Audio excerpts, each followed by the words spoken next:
Hey, it's Mark Lanier with your video thought for the day. Well, this week, I got it, actually several weeks ago, got it in an email from a buddy who watches these a good bit and often sends me suggestions.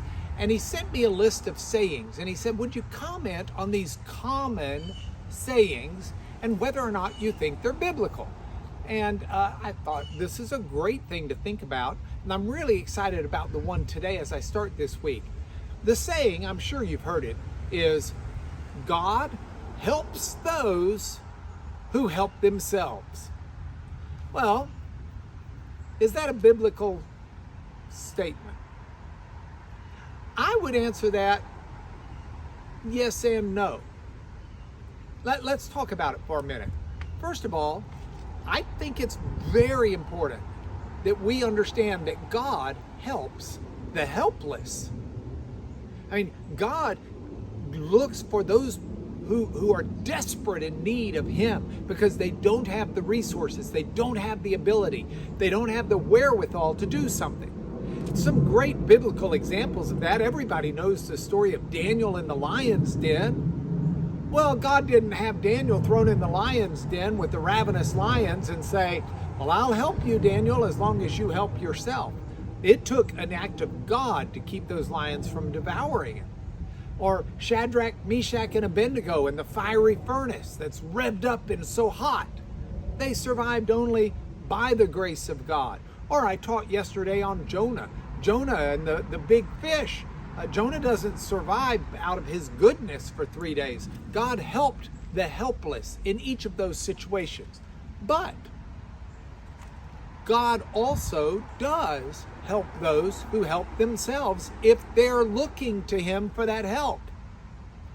So when the Israelites are taking over the promised land, God didn't just simply fight their battles by Himself. He used them. He told them what to do. He had generals. They attacked. They conquered in the name of God, by the power of God, by His strength.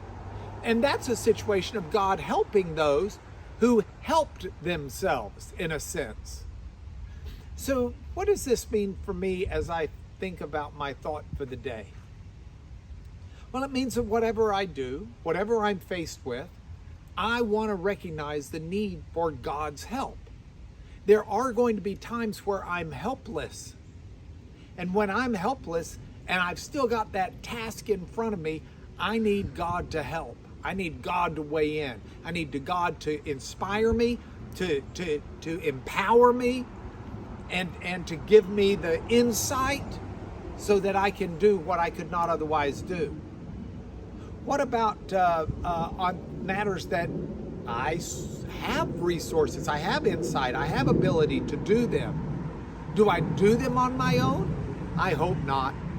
I hope I still get God's help, because God can purify my desires in the process of it.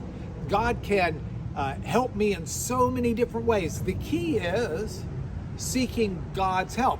Now, you may hear that airplane going overhead. I'm filming this on the approach pattern for Intercontinental Airport. Do you remember the story about the pilot who's having trouble landing his plane, and he's coming down through fog and he's got to land it? He doesn't have fuel to keep going, but he's still in the fog and he can't really make out the runway, and he starts praying, God, help me, I can't do it. God, help me, I can't do it. And then, just as the last second comes, he gets right below the cloud cover.